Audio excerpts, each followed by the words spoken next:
Halo sahabat Sonora, saya Eriska Amalia Putri dari jurusan Komunikasi dan Penyiaran Islam UIN Sunan Kalijaga Yogyakarta.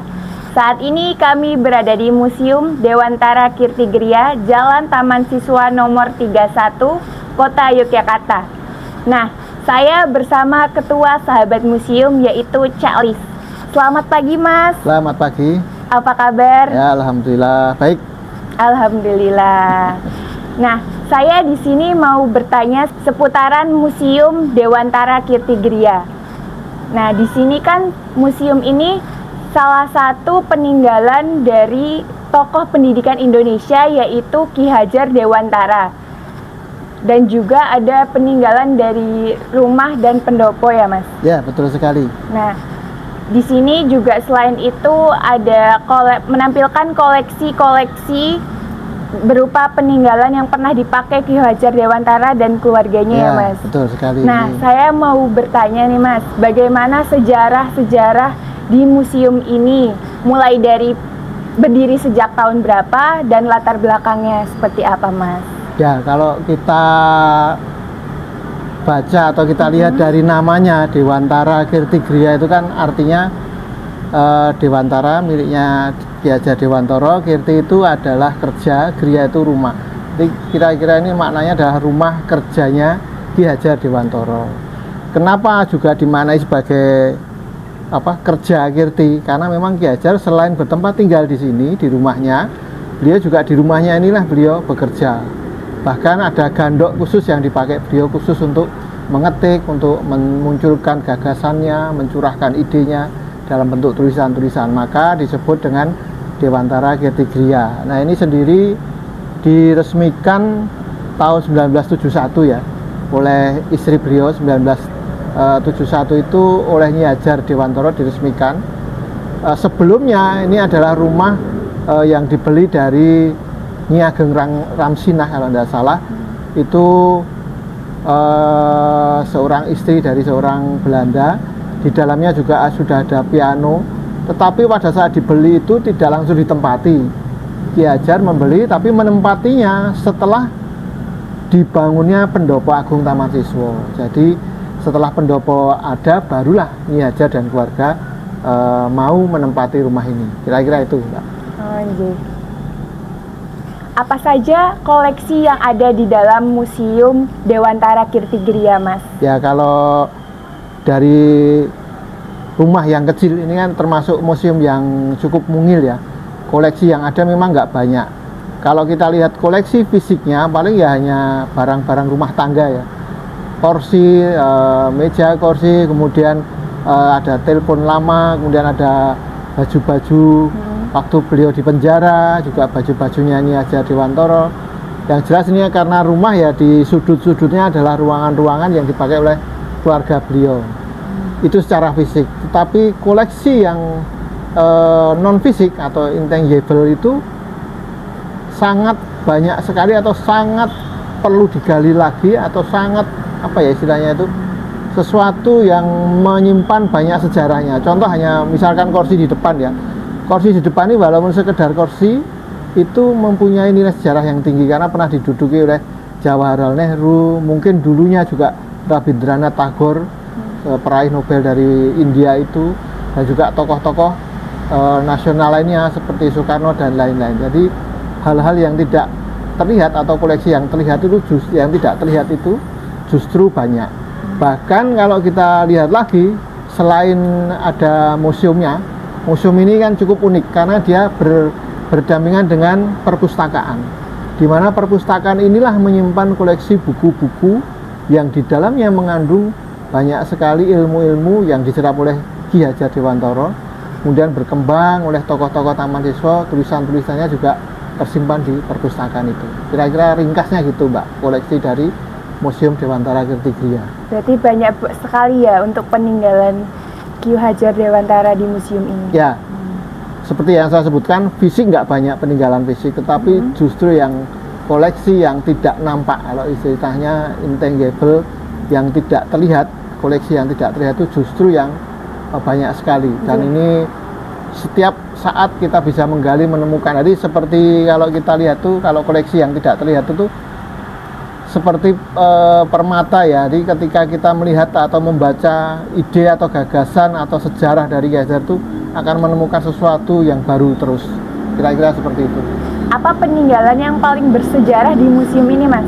Sebenarnya hampir semua ya, tapi kalau saya simpulkan justru yang tadi saya jelaskan lagi, peninggalan yang kasat mata itu, yang tidak terlihat oleh mata itu yang sangat berharga. Karena dari situlah beliau bisa dikatakan sumber kenapa beliau dikatakan sebagai bapak pendidikan nasional oleh bangsa ini, oleh negara, diakui oleh negara pada saat beliau, setelah beliau wafat sekitar tahun 1959. Itulah yang menjadi yang paling bersejarah. Tetapi kalau koleksi-koleksi fisik semuanya hampir bisa dikatakan memiliki sejarah. Seperti telepon, walaupun sekedar telepon, tapi itu menyimpan sejarah dan banyak cerita. Tempat tidurnya putri beliau, Nyi Asti Wandansari yang lahir di Belanda, putri sulungnya itu juga menyimpan sejarah. Belum nanti sejarah-sejarah Nyi Hajar Dewantara yang pernah menginisiasi Kongres Perempuan Indonesia dan seterusnya. Jadi hampir semua bisa dikatakan, kalau dikatakan yang paling bersejarah kayaknya hampir semuanya ya. Tapi yang lebih utama justru peninggalan-peninggalan yang tidak terlihat, konsep-konsep beliau, ide-ide gagasan beliau, sistem pendidikan yang digagas oleh beliau itu yang paling berharga. Di hari dan jam buka operasional Museum Dewantara Kirtigria ini kapan aja, Mas?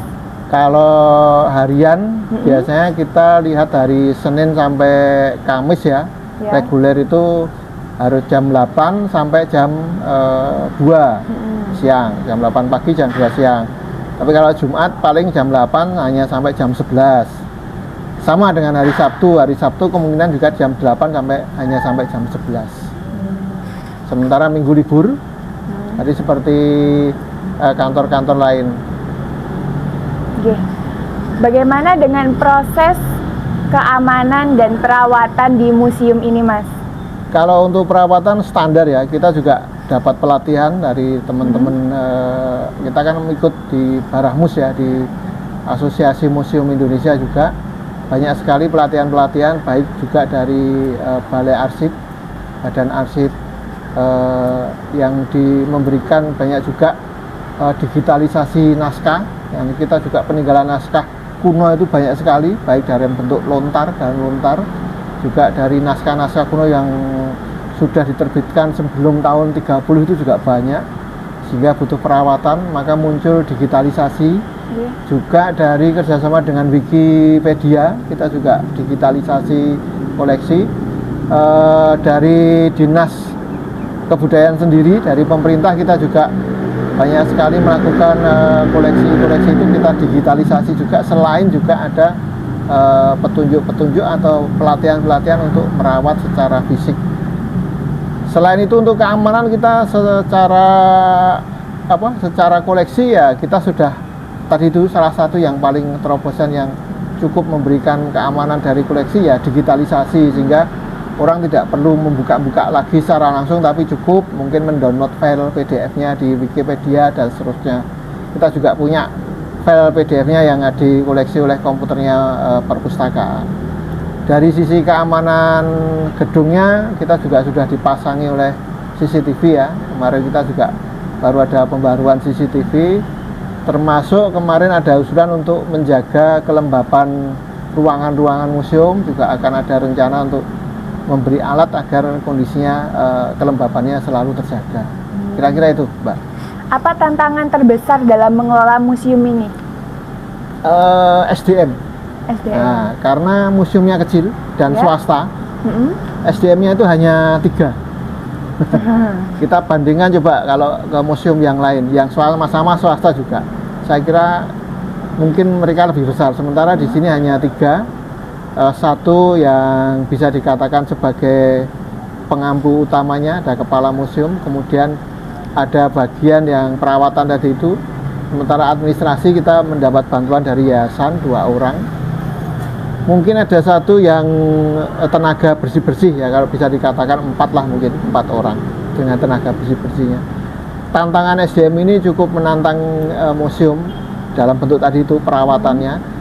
juga ketika museum harus memunculkan kegiatan-kegiatan yang berskala cukup besar, karena itu nanti membutuhkan tenaga SDM yang juga lebih banyak. Maka tantangan SDM ini kita tutup dengan menggandeng komunitas. Salah satunya kami yang mengetuai Sahabat Museum itu juga support di bantuan SDM ketika mereka kesulitan dalam mengembangkan kegiatannya. Apa rencana untuk kedepannya buat museum ini? Museum Dewantara Kirti-Griya saya kira kemarin cukup surprise ya ketika kita berbincang-bincang dengan teman-teman komunitas yang lain. Ternyata perpustakaannya ini cukup memiliki atau dianggap oleh teman-teman itu memiliki koleksi yang cukup berharga dan cukup terawat. Ini menjadi sangat surprise bagi kami di Museum Dewantara Kirti-Griya, karena kami hanya museum kecil dengan SDM yang sedikit. Ternyata koleksi kami juga cukup berharga. Untuk itu kami mencoba kedepannya pengen menjadikan koleksi ini tidak hanya di perpustakaan, tapi juga koleksi yang ada di dalam museum sendiri selain di perpustakaannya. Kita coba dengan digitalisasi yang lebih interaktif. Sebagai contoh, di dalam ini ada lukisannya Avandi ya. Kita pengen lukisan itu bisa bicara. Maka kita coba besok bergandengan tangan dengan teman-teman yang menguasai teknologi imersif agar bisa memunculkan tenaga teknologi augmented reality, sehingga museum koleksinya bisa bicara. Ketika kita nonton itu tidak hanya nonton, tapi dia bisa tampil 3 dimensi. Termasuk di perpustakaan kami juga ingin mengembangkan itu dengan teknologi AI yang kemarin kita coba respon, karena dengan teknologi AI kita bisa memunculkan semacam narasumber imitasi ya, yang ketika kita ngeklik narasumber itu, dia bisa menerangkan apa saja pertanyaannya secara interaktif. Ketika saya, apa itu museum seperti ini ya, ada yang bertanya dalam salah satu tokoh imitasi yang atau interaktif yang ada di dalam aplikasi itu, apa Museum Dewantara, di mana Museum Dewantara. Tokoh ini bisa menjawab dengan secara augmented reality, dan secara AI ya, sehingga jawaban-jawaban itu bisa kita simpan dalam bentuk data yang dirasakan lebih interaktif. Pengembangannya itu ke depannya. Berarti museum ini udah mau mulai upgrade untuk ke digitalisasi ya, dan juga menarik anak generasi muda supaya bisa mau berkunjung ke museum ini kan Mas? Ya, betul sekali. Bahkan kalau memulai kita sudah di dalam itu ada koleksi panel interaktif augmented reality tembang dolanan anak. Yang tadi yang saya katakan koleksi yang nggak terlihat ya. Jadi tembang dolanan anak itu kan secara fisik nggak kelihatan, tetapi ada suaranya. Koleksi-koleksi itu kita coba digitalisasikan sehingga kalau ditembak dengan aplikasi tertentu muncul contoh, kalau tembang dolanan jamuran itu kayak apa toh? Nah, ketika kita tembak di koleksi itu dia muncul permainan anak di layar HP kita, jamuran itu seperti apa. Kemudian kalau kita pengen lihat informasinya tinggal klik di layar HP kita, muncul informasinya. Itu sudah kita lakukan dan itu kita kembangkan lagi nanti. Apa pesan atau nilai yang ingin ditekankan untuk pengunjung? Jelas ya, kalau kita tahu Dewantara Kirti-Griya itu adalah rumah Ki Hajar Dewantara sebagai Bapak Pendidikan Nasional yang memiliki ciri khas nasional. Itu yang perlu kita garis bawahi, karena sistem pendidikan yang harusnya diampu oleh negara ini adalah sistem yang nasional, milik kita sendiri. Sehingga pesan yang terungkap atau tegas kita ingin sampaikan ke generasi kita, jangan sampai kita sebagai generasi bangsa Indonesia hanya sekedar follower aja, pengikut saja. Karena kita sebenarnya sudah punya gagasan-gagasan sendiri. Bahkan jangan sampai kita tercerabut dari kepribadian kita sebagai bangsa sendiri. Kalau kita runtut dari sistem pendidikan pun, jangan sampai sistem pendidikan kita ya menjadi pengikut sistem pendidikan luar. Ki Hajar Dewantara sudah demikian kompleks menyaring sistem-sistem dari luar negeri ketika beliau dibuang di Belanda, kemudian dikolaborasikan dengan sistem yang pernah digagas oleh tokoh-tokoh bangsa ini. Ada Sultan Agung, dari teman-teman dari teknologi pendidikan yang ada dimiliki Majapahit, Sriwijaya dan lain-lain. itu coba diramu oleh Ki Hajar dan memunculkan banyak sistem pendidikan. Seharusnya lah itu digali lagi oleh teman-teman, apalagi yang generasi muda ya. Karena inilah kepribadian kita. Jangan sampai kita jadi follower, pengikut saja, tapi kita harus jadi kreator. Betul. Saya kira ini yang paling penting, pesan yang paling penting.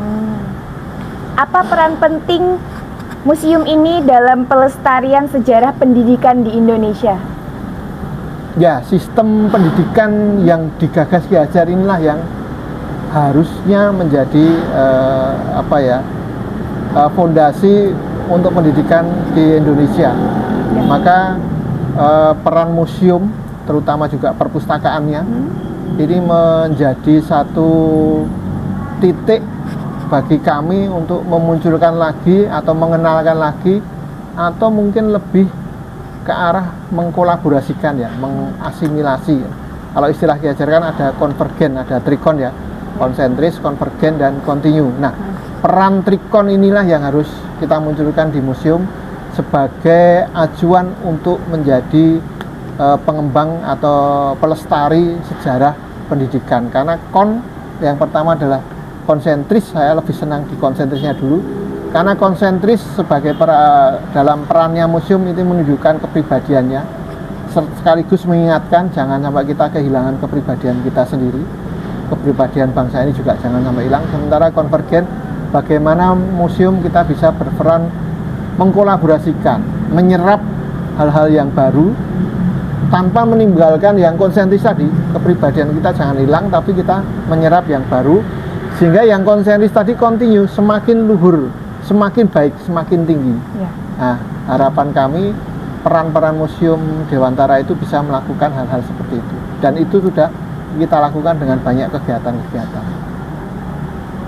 Baik, tadi kan saya sudah bertanya nih seputaran di museum ini, bagaimana juga peninggalannya dan juga harapannya kedepannya lebih baik lagi. Terus saya mau tanya nih Mas, apa tips sukses dari Cak Lis sendiri berdasarkan pengalaman-pengalamannya?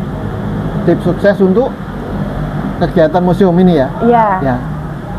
Saya kira satu konsep utama kolaborasi, karena dengan sedikitnya SDM dan posisi museum yang mungil, tetapi sangat strategis karena di pinggir jalan besar, gampang diakses, dan banyak sekali peneliti-peneliti yang datang ke sini karena koleksi perpustakaannya yang demikian dianggap demikian cukup penting. Ini saya kira kolaborasi menjadi kunci utama. Dan yang saya lakukan pun selalu berkolaborasi. Saya tidak mengejar berapa dana yang dimiliki museum untuk melakukan kegiatan, tapi justru bagaimana museum memiliki program yang bisa berkolaborasi dengan komunitas, lembaga lain, baik negeri maupun swasta, untuk melakukan kegiatan-kegiatannya agar pesan-pesan atau warisan-warisan Ki Hajar atau ide-ide, gagasan, praktek-praktek Ki Hajar itu bisa tersampaikan lagi ke khalayak. Nah, kolaborasi menjadi kunci yang penting. Jadi jangan tabu dengan kolaborasi. Jadi kalau kita kembali ke trikon tadi, tetap kita menggali konsentris kita yang ada di koleksi ini, tapi konvergensi jangan kita lupakan. Jangan tabu menyerap yang ada, kerjasama yang ada bisa kita lakukan. Tapi kita tetap punya kepribadian kita dari museum ini, kita sebarkan untuk berkelanjutan secara kontinu. Itu tips suksesnya sebenarnya nggak jauh juga sih dari trikon ya. Berkolaborasi ya, tips kunci pertamanya ya. Ya. Terima kasih Mas atas perbincangannya hari ini. Semoga museum ini terus maju, berkembang, dan semakin banyak pengunjung di sini. Terutama itu generasi muda ya Mas. Ya, betul. Ya. Saya kira akan lebih baik lagi kalau kita tutup dengan salam sahabat museum, museum di hatiku. Sahabat Sonora, demikian perbincangan pagi ini saya bersama Cak Lis. Semoga bermanfaat. Terima kasih.